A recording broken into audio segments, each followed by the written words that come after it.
Well, it's time to do a little bit more singing. Hymnal number 159, The Old Rugged Cross.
Before the music starts. Okay, I'm ready.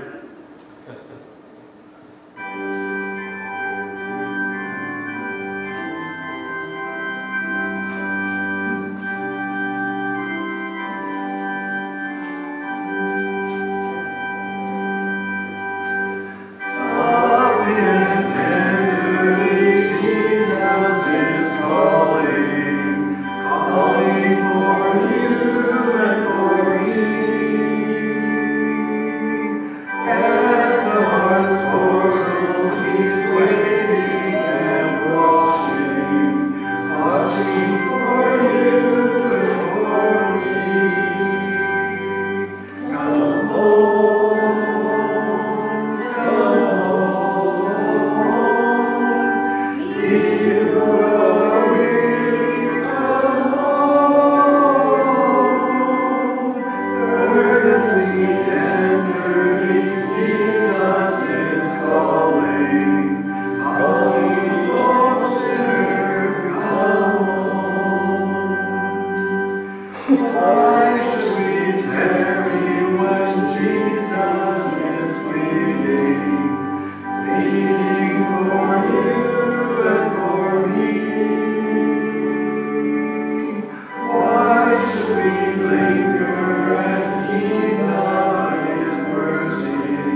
song this morning, number 487, In the Garden.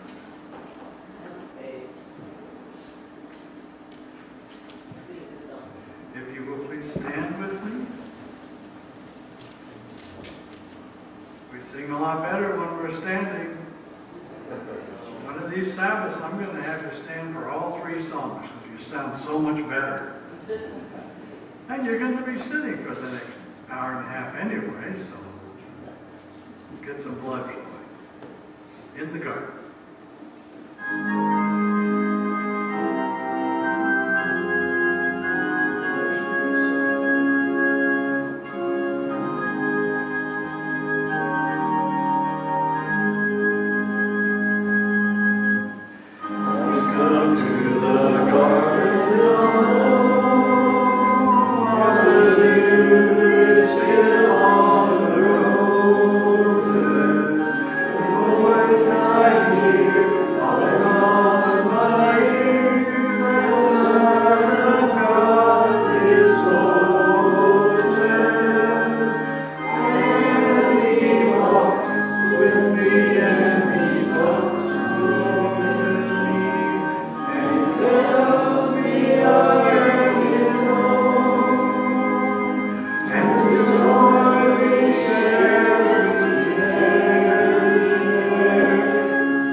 Verses 1 and 3. And if you have made out a prayer slip for someone that you would like to have prayers for, you're welcome to come up front. We have a prayer request box up here that you can put those prayers in. Those prayers are prayed for every week. So if you have a prayer request, if you, for some reason you're embarrassed to come up and put it in here, we'll put this box out on the back table. There's also a prayer request slip on that table back there that you can fill out a request.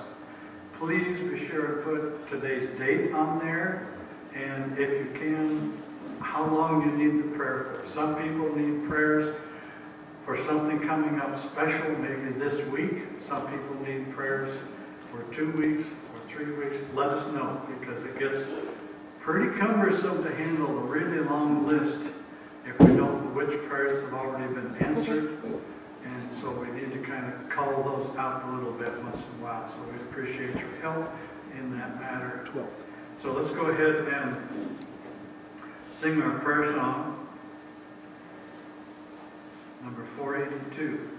Father, lead me day by day.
Loving Heavenly Father, we want to praise your name, for you are our God.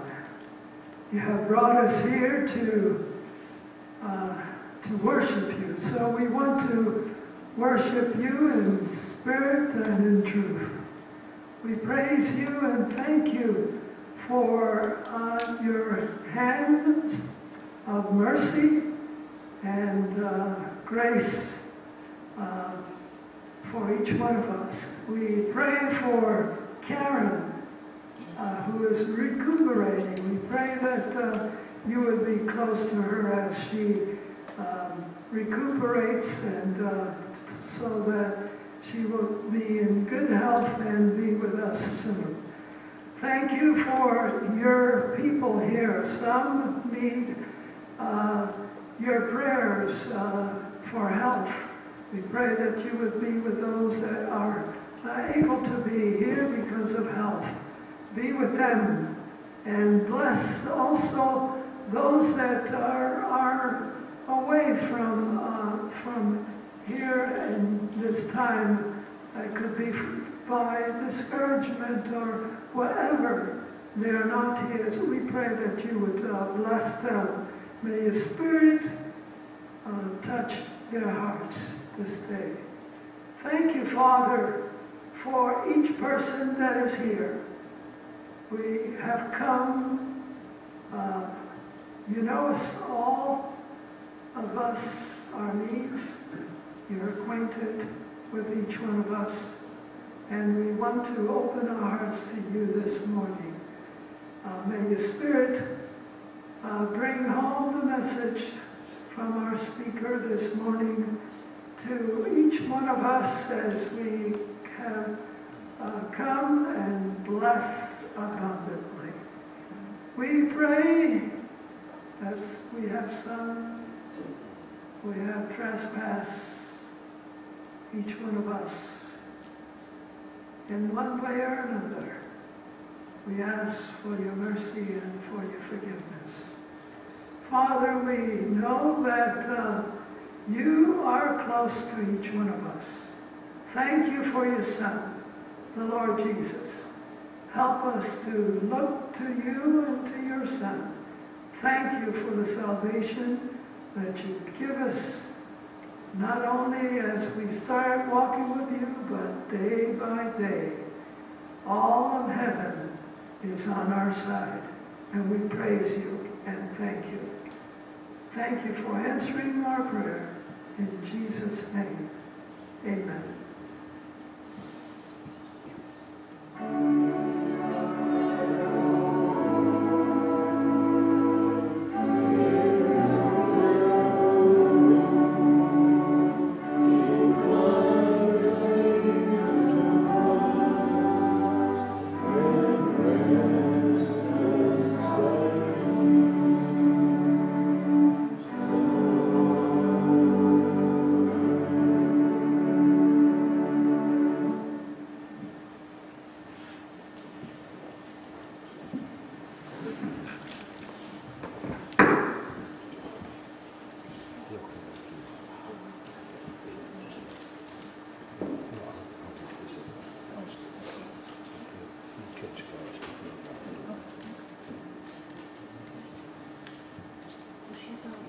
At this time, we want to worship the Lord in our offerings.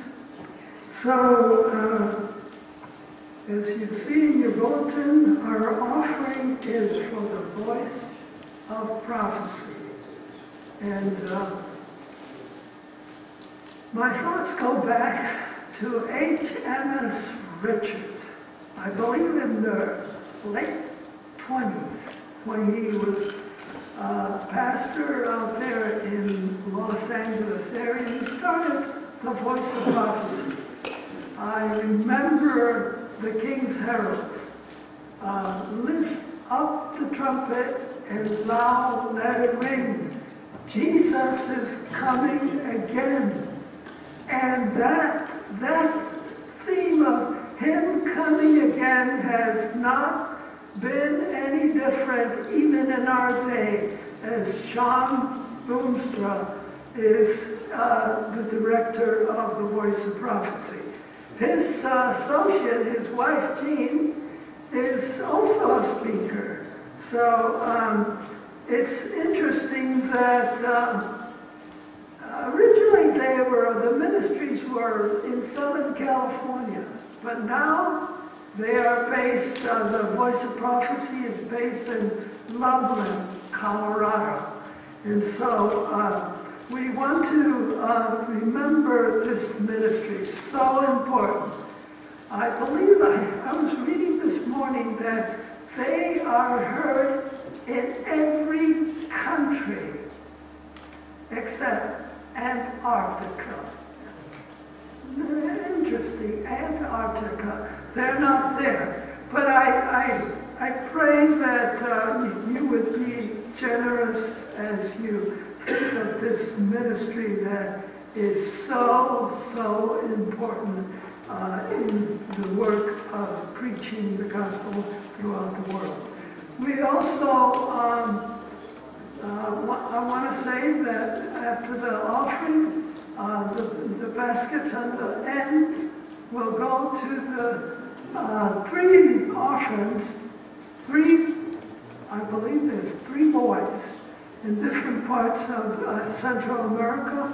One is in the Dominican Republic, there's about 15. But these, we've been sponsoring these 3 boys and other children in the past as they need our help so much as they grow in the orphanage, where they find care and also an education in the things of God.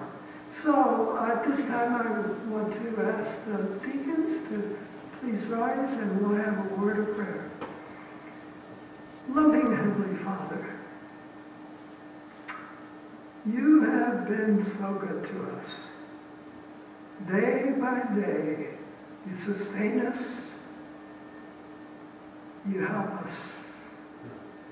And so we bring the tithes and offerings to you for your work, for the advancement of not only the work in this area, but also around the world.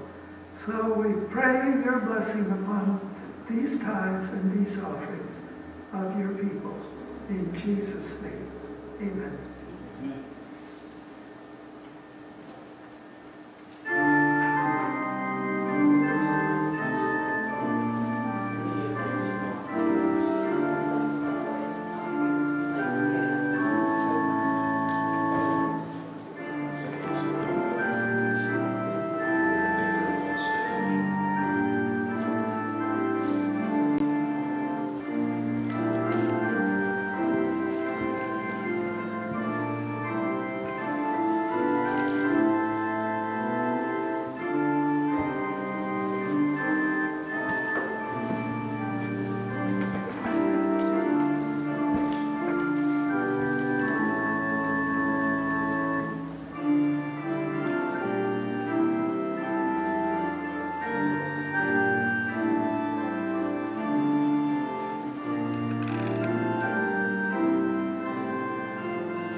children's story. No children, but we are all children at heart. And our speaker is got a story for the children, for us. So. Okay, so did that mean you do want a children's story? Yes. Yes. Oh, all right. You have a great children's story. So pretend you're little children sitting up front, and I even have props. You're going to love it. Well, I am very glad to be here, first of all, but I will give my children's story. I'm from the Cedar Creek Church. I know some of you may have gone to Maryland. Yay! Some of you may have gone to the outdoor church event that we have there. And that little church across the way, that's our church. And I started going there a very, very long time ago. So it's a pleasure to be here. This is my first time ever to your church, so I'm really excited about it. So here, do what? Welcome. Well, thank you very much. Thank you. I think we're kind of sister churches anyway, because at one time, Woodland Church had my pastor, Pastor Marty, and Cedar Creek, and now you and Woodland share. So I think that makes us at least first cousins. I think. Yeah, I think so. Well, okay, well, we have the pictures for the story. I have to tell you a story, and I brought my sister along so she can verify the story. My sister Bobby, she's the one with all the white hair. You can tell she's older. Well, let me get my we'll get this figured out. Okay. Well, we were raised in a little tiny community called Forks. Some of you may have known where that's at. And we actually lived way out on the Quileute on a place called Moor. And there's our road. You see that little sign pointing to the Quileute Road? That's right where our house is. Look at that, Bobby, right where we were. And this is what it looks like on the map. Now, what's interesting about it is that's our house down there with the green trees. And you'll see the road goes up around behind. And what's behind us up above is an airport. Actually, it's an unusual airport because it was just used primarily during World War II. And they had, we thought we might be attacked. And so we had fighter jets there, well, prop jets. It was a long time ago.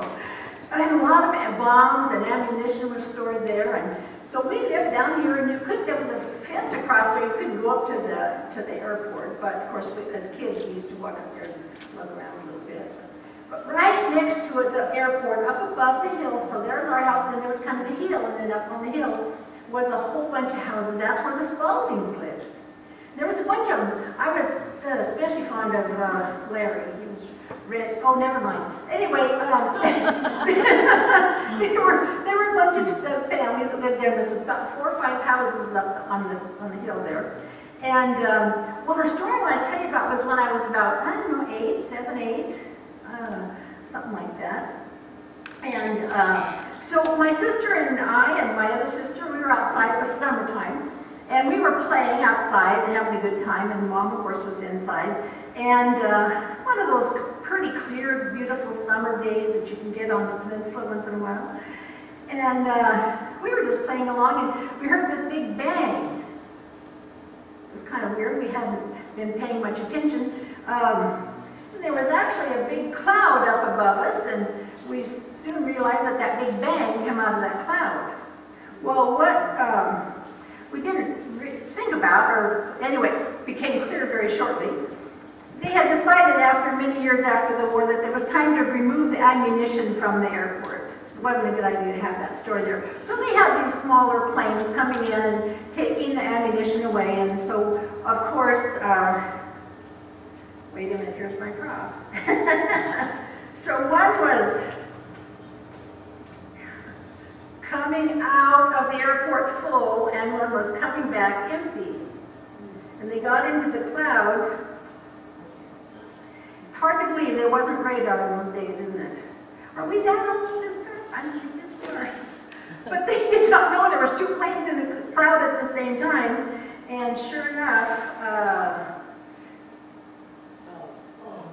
there was a big bang. Now, one of the planes, the plane that had gotten hit on the bottom, let's do this right here, he had ammunition. He was full of ammunition. This guy was empty.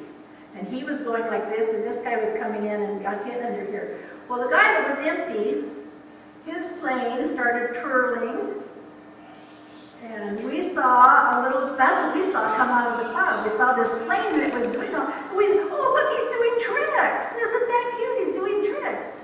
And then we saw a little black thing come out, and in a while we saw the parachute open, and we realized this was pretty serious.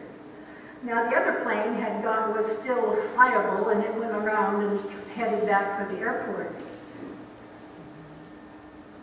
However, he was on fire. And as he headed back for the airport, he saw where the airport was, and he saw where those houses were. And he had several choices. He could evacuate the airplane, eject, which would have landed his plane full of ammunition right on those houses. And possibly some on us, but certainly my neighbors. Or he could stay with the plane and see if he could get back to the airport. And I think he knew when he made the decision to stay with the plane that his odds weren't very good. Because this is an actual photograph that my sister found. And this is the airplane, the helicopters that came in after the crash. There was a very large crash. Big, huge balls of fire. But this plane crashed just short of the airport and just missing the houses that were there. The pilot ejected at the very last second, which meant he was totally on fire, and of course didn't live at all, but he was out of the airplane when it hit. Wow, that was pretty awful and traumatic and scary for little kids. And now this is an actual picture. I'm the one with the braids. And my sister Bobby with the white hair, she had the dark hair there. And my little brother and sister are there. And this is a picture that my mom took. We all went up there up to the neighbors to see what was going on. Well, there was a lot of talk about looking for that other plane. They knew where this plane landed, but they couldn't find the other plane. And we were little kids, and so we kind of overheard that they were looking awful from this direction. And they'd been looking and spent a whole day looking. And the next day, of course, we went up there the next day, the kids had to see what's going on. And they were still looking awful from this direction. And we actually saw it go down over here. And we tried to get people to listen to us, and they didn't seem to think we knew what we were talking about. It's okay, honey. You know how it is with little kids. And so we went home and told our mama, Mama, they're looking in the wrong place. We saw it go down. Now, she didn't see it go down, but we did. And she believed us. And so she got in her car and went up there and said, you need to listen to my kids. And so they did. They finally decided, they certainly looked over there, and they went over here and they found the plane, and of course passed away pilot immediately. He actually had been hit by the plane when he ejected and had died before he ever hit the tree where he landed. It was a terrible story, but it reminds me so much of what Jesus did for us. You know, he didn't have to die on the cross. He could have gone on back. And no, that's not true. He did have to die. Because we're his kids, and he wouldn't have thought of letting us blow up while he survived. Not even close. When I think of this story, I think of what Jesus did for me. Because that's a pretty cool story. All right, that was the kid's story. Now I want to tell you some really cool adult stories. Are you ready? Okay, no props for this one. Oh, yes, I'm sorry. Excuse me. Okay, I want to invite you to turn to your Bibles. And the scripture is found in 1 John chapter 4, verse 9 through 11. 1 John, just before Revelation, 1 John chapter 4, verse 9 through 11. And it reads,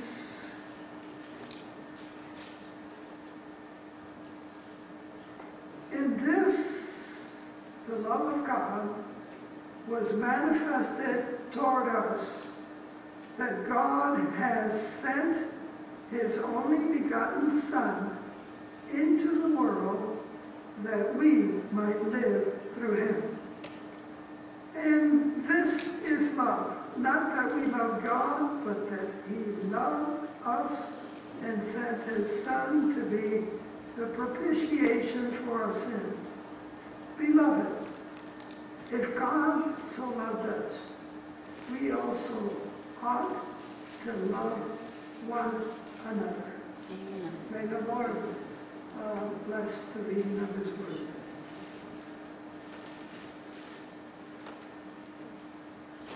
Thank you. Okay. That's an amazing verse, isn't it? God loves you. Did you know that?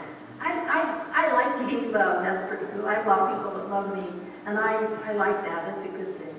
Let's talk a little bit about God's love. I think that maybe we don't think about it quite as deeply as we might maybe today for a few minutes. There's a story in the Bible that we all know pretty well. It's found in Matthew 15. Jesus left there, wherever it was, I'm not sure, but anyway, he left there and went along the Sea of Galilee. Then he went up on a mountainside and sat down. Great crowds came to him, bringing him the lame and the blind and the crippled and the mute and many others, and laid them at his feet, and he healed them. I love this story, don't you? So the multitude marveled when they saw the mute speaking and the maimed made whole and the lame walking and the blind seeing, and they glorified the God of Israel. Awesome. I can just, crowds of people, and it was a healing event if there ever was one. What was Jesus' primary task during his 3-year ministry here on earth? Was it to heal and to do miracles and to show how amazing God is? And was that his primary goal or task while he was here? He apparently really loved doing it, and he did a lot of it. But I would have you think a little bit further, deeper. In fact, this is from Matthew 14 or 15, but there's another story about Jesus in Mark that will maybe answer that question about what was his primary object for being here. It says, Simon said his companions went to look for him, and when they found him, they exclaimed, "Everyone is looking for you." Jesus replied, "Let us go somewhere else to the nearby village, so I can preach there also." And then what did he say? That is why I came.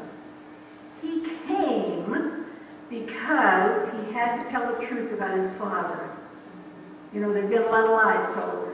And his job was to show what the Father was like and what salvation could be. And through him, there was a lot of important things. Well, so why do you spend so much time healing? Actually, if we go back to the story, we can find out.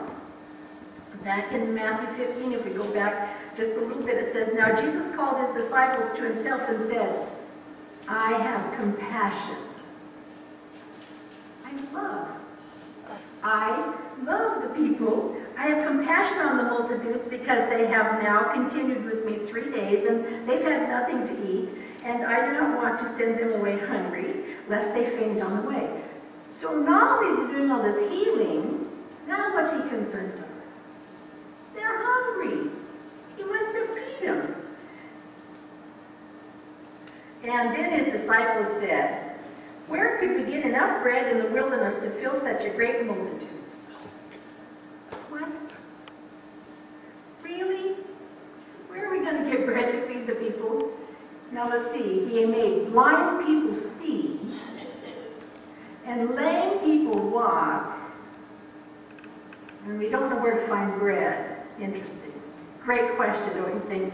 To make it worse, if we go back, this is in chapter 15, or we're reading the verse from chapter 14. This is from 15, and in fact it says in Matthew 14, the chapter before, so prior to this verse we just read, in chapter, I got this right here, a minute.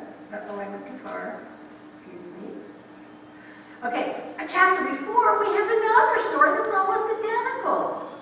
This just happened. I don't know whether it was a week or a few weeks, I don't know, but it says, "And when Jesus went out, he saw a great multitude, and he was again, moved with compassion for them. Jesus was doing all this healing because he couldn't help it. He loves you. He has compassion. He cares. He loves you. He wants to make you well. That's why he did it. But look at this. Bring them here to me, he said, and he directed the people to sit down on the grass. This sounds like that other story. I remember this story. We used to call it the feeding of the 5,000. It was actually the 5,000 women and children. So it's more than 5,000. Well, anyway, taking the 5 loaves, and we know the story, he blessed it, and then they all ate, and there was bread left over. Amazing story. This story just happened sometime shortly before that second story we just read. How are we going to find food for them? Didn't you remember when I fed 5,000 plus women and children? Huh. Okay. Well, not only that, Matthew 14 also has, oops, wrong way, this story. Now, this is a pretty cool story. Jesus is walking on the water, and Peter comes out to him, and he picks him out, helps him. That's a pretty amazing story. Story of Jesus' marvelous powers. Well, let's go back to 15. Jesus is feeding the people, and in chapter 15 it says, so he commanded the multitude to sit down on the ground, and he took the 7 loaves and the fish and gave thanks, broke them and gave them to his disciples, and the disciples gave them to the multitude. So they all ate and were filled, and they took up 7 large basketfuls of fragments that were left. Now those who ate were 4,000 men, women, and children. Plus women and children. So here it is. Of course, Jesus made food for everybody. How cool is that? Because he couldn't help himself. He not only cared if you who have been blind since birth couldn't see, cared a lot about that. He also cared if you were hungry. And he made food for you. So you wouldn't go home hungry. They made you faint on the way. Jesus was experiencing, actually in this same one, Matthew 14, it says in verse 13, it says verse 11, his head was brought on a platter and given to the girl. Do you know what story this is about? This sounds like John the Baptist, doesn't it? This is verse 14, just before chapter 15. John's disciples came and took his body and buried it. Then they went and told Jesus. When Jesus heard what had happened, he withdrew by boat privately to a solitary place. His cousin John had just been slaughtered. Of course he withdrew to a quiet place. But how much mourning did he get to do? When Jacob, hearing of this, the crowd followed him because they heard he was over there, and on foot from the town. And when Jesus landed and saw a large crowd, he what? He saw the people coming. He had his own needs right then, didn't he? But no, he saw the people coming and he had compassion on them, and he healed the sick. Amen. How cool is God? He loves us so much that he can't help it. Now, I have a question, a story for you actually. I don't know how many of you have driven this road in Canada. I've only driven it once. But it was a long time ago, and I was going up to Kelowna to see a friend in Canada. And this highway, it's called the Coquille Highway, is a long road that cuts across the Rockies. And the year that I went, which was quite a few years ago, like 30, there was a 75-mile stretch in there that was new, and it had just been opened about a year before. And so when I went to see my friend up there in Kelowna, I knew it was going to be a long thing. I wanted to do it one day, and so of course I had to get up early. I lived down further, and I wanted to get through Seattle before the rush hour traffic, and so I left really early in the morning, and go through Seattle fine, and I get up there and I get to Hope, and I start off this Coquila highway. And when I do, I noticed a few things about it. There was a lot of warning signs about this remote, this new. Now, when I was there was hardly any traffic. There's probably a lot of traffic now, but I mean, I didn't see hardly any cars. In fact, the truck drivers often avoid this particular stretch of highway because it's so steep and they burn a lot more fuel than if they go the long route, from what I understand. But it climbs up this pass, and it's beautiful up there. It follows along a river, and it's beautiful scenery. It's just absolutely gorgeous. I was having a wonderful time. I was by myself and singing, and oh, it was just beautiful. And the road was new and smooth, and it was wonderful. It was a beautiful day. But God said to his fellow people around him, he said, hey, come here. Isn't she cute? She's having the best time. I just love it. Don't you just love to watch people having fun in nature? And she's gonna have a nice weekend, and this is really cool. But there's something she doesn't know. So just watch, just keep watching. You'll enjoy this. So finally, after over an hour, and I think it's 75 miles, so an hour and a half at least, I finally got to the first exit, and it was time to get gas. So I pulled up into one of these, and I just pulled up on the ramp, and right in front of me was this gas station, and I stopped at the stop there, and then I had to, and when I started to pull away, my car started acting just a little bit funny, and so of course I pulled into the gas station, and it went patut, patut, patut. I blew an engine. How cool is that? Not cool to blow your engine up way up in Canada, mind you, but what? I could have blown it anywhere along the way. Now, you pretty much don't die of that, but it sure could have gotten complicated. God knew I would love this, and plus he wanted to show off how much he loved me. And he wanted you to hear the story, because he loves you too. Just for the record, the rest of the story is that it was a company car. I went to my friend and flew home, and they came and got the car. I have no idea what happened to it. It's not a story about the car. It's a story about how cool God is. Wow, that was pretty neat. Let me tell you about another story. I was working along out in Malala. Anybody know where Malala is? It's beautiful country. Lots of these kind of roads just open up and nothing going on. And I was working, and I had to drive out there and windy roads and such.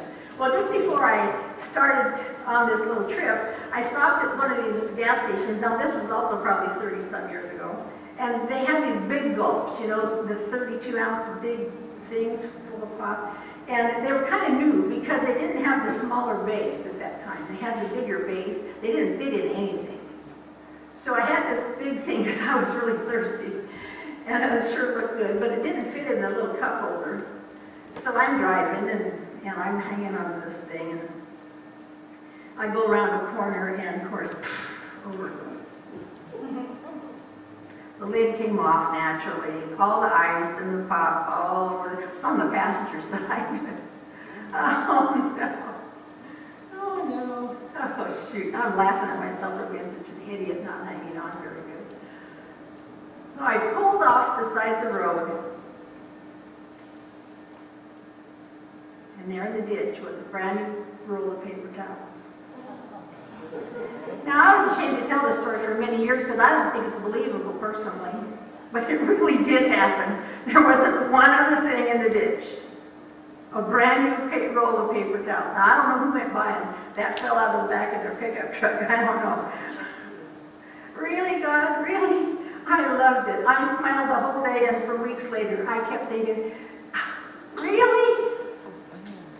A roll of paper towels? How cool was that? That was just the coolest thing. God is amazing and cool. So let me ask you, have you ever lost your keys and then you prayed and you found them? We all have, haven't we? Have you ever lost your keys and you prayed and you didn't find them? Okay, what's the difference? How come I don't get roll of paper towels every time I spill something in the car? What kind of God is this? feeds 5,000 and lets John die in the guillotine. What's going on? How do we, come on. Let's look a little bit closer at that John story. Okay? He was a man of God from his birth, remember? And he was dedicated and he preached in the wilderness. He had purpose and he preached his heart out. Jesus was coming and he wanted people to know and be ready for him. And how did Jesus answer his prayer? It would appear, perhaps, that he got neglected, wouldn't it? Now, either God does know what we're doing, or he doesn't. I happen to believe he does. And I also believe that he really loves me and John and the 5,000 that were hungry. So, wonder how that happened. This is my house. Bought this house in 1973. I was 27. Oh shoot, I shouldn't tell you that. Okay, I'm old. Lived there, raised my 2 kids there. Amazing little house out in the country in the center. I still, December 11th, not this December, but a year and a half ago, my husband Gil and I woke up and we were snuffing. Gil said, it smells like somebody's burning something. And I can smell it too. It wasn't strong, but I can smell it. And so we're sniffing for 30, 40 seconds at least or so. And I said, is that an alarm in the basement? Which means that if this alarm if we hadn't woken up, I wouldn't be here today to talk to you. Because we went downstairs, and when I opened the door, at the bottom of the stairs were 2 doors that were shut.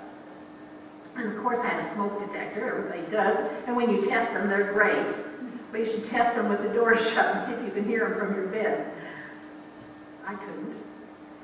When we opened the door, there was at least 2 foot of smoke throughout the full basement. Clearly there was a problem. But where was it coming from? I couldn't tell. It was just kind of all over. And Gil ran back upstairs to get the phone. I'm trying to figure out, we gotta fix this. This is looking kind of serious. And then I went over to the back wall where the sliding glass door was, and for some reason I decided I should open that. And I did. And beside me, to my left, was a bedroom that my kids had when they were at home, and I hadn't probably been in that room in 15 years. I mean, there was nothing in there. There wasn't even anything plugged in. And the door was left open maybe 1.5 feet. And instantly, a backdraft occurred. And there was a blast of fire top to bottom that rushed out at me and missed me by about 3 feet. All of a sudden, I knew I was in trouble. And in the meantime, my husband's hearing me screaming. He came down and handed me the phone. And I'm getting out of my house because that's going to burn up. On the way out, I grabbed a chair off the patio and took it out of the way because now, with all that wind coming up the valley, now the whole house was a blowtorch. And it wasn't very long. My house I lived in pretty much my whole adult life. It's going up. It took about 20 minutes before the first fire department got there, and by then, of course, it was far too late. I grabbed a chair off the patio and took it out and sat out of the way, and I don't know what Gil was, he moved the cars out of the way, and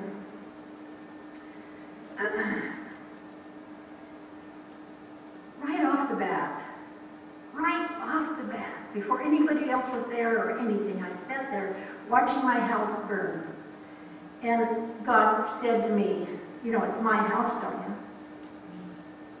And he reminded me of a story I hadn't thought of in a long time. About 30 years before. Those 30-year things happened when I happened to be single, by the way. Anyway, I had a couple of nice boys, then when I went through my divorce, and one of them decided that he wanted to go to high school his last year, his senior year in La Center. He'd always gone to medical aid, of course. I wasn't very happy about it, but there really wasn't anything I could do about it. So it was a tough time for a mom and a couple of teenage boys that were having a rough go of it. Well, one day I thought, my son Greg, he came up to me and he said, "Mom, this is God's house, isn't it?" And I said, "Well, yeah. Yes, actually, yes, this is God's house." Thinking there might be some story to follow, and sure enough there was. Well, Mom, a couple of weeks ago, which told me it took him 2 weeks to tell me this story. He said, "My friends were here from high school, and we had our Ouija board, and I had to pretend I didn't hear that word, that it affected me that bad, because I wanted to hear the story, but oh man, Ouija board in my house." Well, anyway, he's telling about this Ouija board and how it's really a lot of fun. We play it at our friend's house, and it's been a good time. And so they brought it over here, and he's acting like this is no big deal. And he said, but we couldn't get it to work in the house. So we took it outside, it worked perfectly. We brought it back in the house, it wouldn't work. We took it outside, and it worked perfectly. After doing that 3 or 4 times, my young senior high school student had the nerve to tell his new friends, "It's not going to work in here, this is God's house." Now, I really appreciated God that would take time out of his busy schedule to do such a great little thing for my kid. But while my house was burning, he reminded me, "You do know this is my house, right?" Yeah, I don't understand what's going on. Well, let me tell you a couple of things about this house.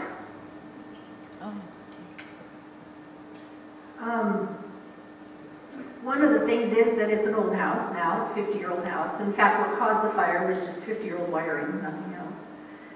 And last year, my husband and I said, this house needs to be remodeled. We have a bathroom we have a couple of them, and we needed to do some serious remodeling. Usually everybody waits till the old people die, and then the kids come in and remodel, and then they have a beautiful house. And we said, well, let's remodel it ourselves. Let's do it for us. So we contacted a contractor, and we said, yeah, we want to add some room here. So he did some calculating. He said, "You do know this is going to be about $100,000. We said, yeah, we kind of thought it might be. And so we thought about it, and we decided we would do that. This was in the spring of 2017. So we decided we would pay to have that done. But Gil reminded me, I have a really tiny cabin, and the little tiny cabin had a leak in the roof, and Gil says, we have to get the leak fixed first before we do this. So we'll call you back. We'll get this done this summer, because we need to do it in the summer because there'll be some roof off stuff going on. So anyway, so we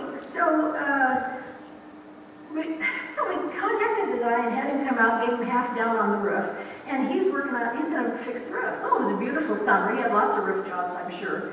And I'm pretty sure he just didn't want to do this little itty-bitty 1/2 day thing. Anyway, May, June, July. What's going on? Why can't we get the roof on the cabin? We got other stuff we wanted to do. August. By August, I realized we're not remodeling the house this year. And furthermore, I called up the guy and I said, "You're fired." And he said, "No, we're ready, we got everything." I said, "No, you're fired." And we called another guy in by the middle of September. Then we had a roof on our cabin. But it meant that we had to delay $100,000 that would have looked like that.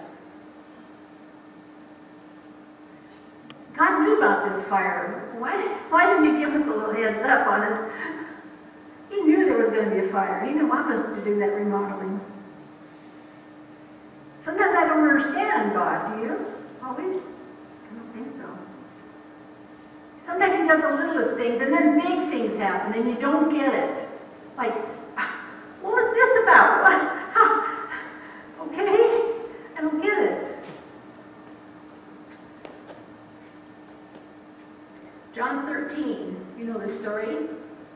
He came to Simon Peter, who said to him, Lord, are you going to wash my feet? And Jesus replied, you do not realize now what I am doing, but later you will understand. I still don't know exactly what happened and why my house was allowed to burn down completely with 100% of what I own in it. But my husband and I escaped with our lives. Did I remind you of that? I know I'll know later. There was a good reason for it. Actually, it happened in December. That particular summer was really hot and dry. And if it had happened in like November, November's when we got the rain, but even October that year, we wouldn't have been the only house that went down because the trees around me were dry, and there's some houses in my neighborhood. So he picked a good time, and he made sure we were able to get out of the house barely with our lives. Maybe we don't always understand what God's doing. I'm pretty sure when I was a mom taking care of those two little boys and they were doing things that they shouldn't and I told them they couldn't, I'm pretty sure they didn't always understand why I said that either. But the reason is, I love them. God does things and doesn't do things because he loves them. I asked for strength. And God gave me difficulties to make me strong. What would you ask for? I asked for wisdom, problems to solve. I asked for prosperity, and God gave me brain and brawn to get the work done. I asked for courage. God gave me danger to overcome. I asked for love, and God gave me troubled people to help. I asked for favors, and God gave me opportunities. I received nothing I wanted. I received everything I needed. That's the kind of God I serve. That's the kind of God that loves me. How about you? Does he love you? Does he love you enough to sometimes make you go, what? There's a verse that says that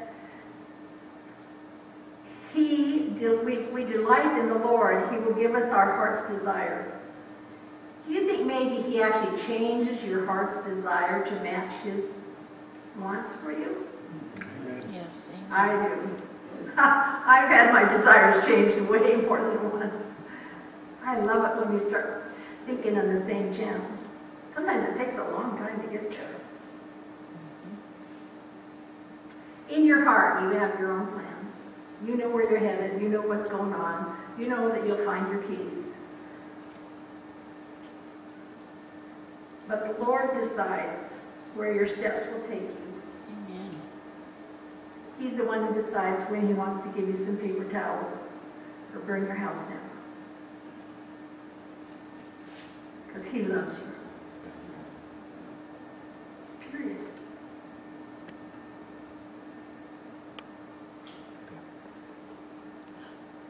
Father in heaven, you are indeed an amazing God. We don't always understand what you're up to. That's okay.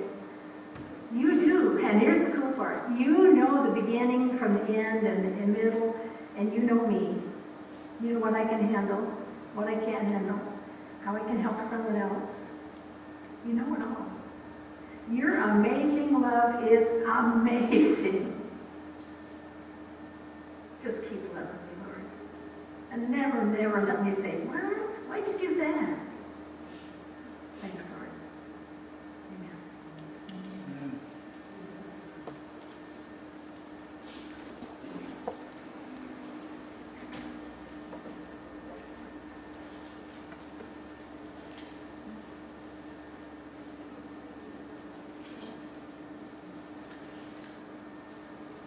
I'm new here. I'm not sure what I'm supposed to do next.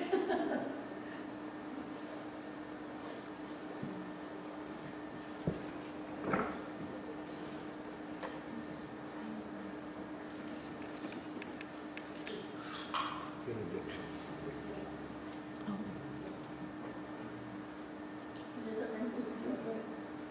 Do what? That's it? Oh, okay. All right. Thank you, guys. I most love Thank you.